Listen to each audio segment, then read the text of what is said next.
આ પાપી સમાજમાં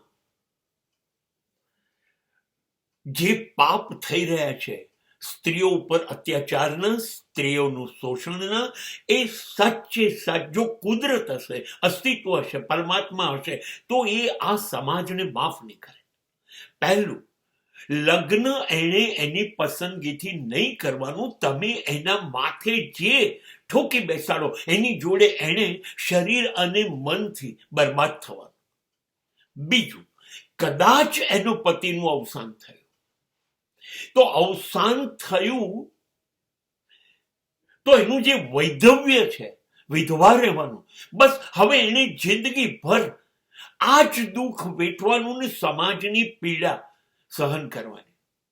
અને કદાચ બંને વચ્ચે મનમેળ નથી અને છૂટાછેડા થવો એ આ જમાનામાં સામાન્ય છે.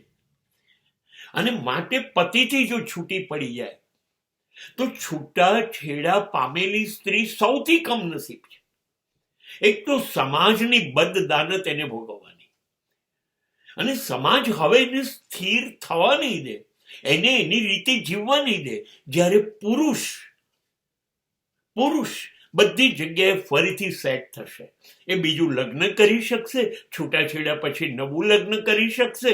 કદાચ એની પત્નીનું અવસાન થાય તો એ વિધુર તરીકે નહીં જીવે, એ નવી પત્ની પણ સ્મશાનમાંથી ના લઈ આવે તો સારું.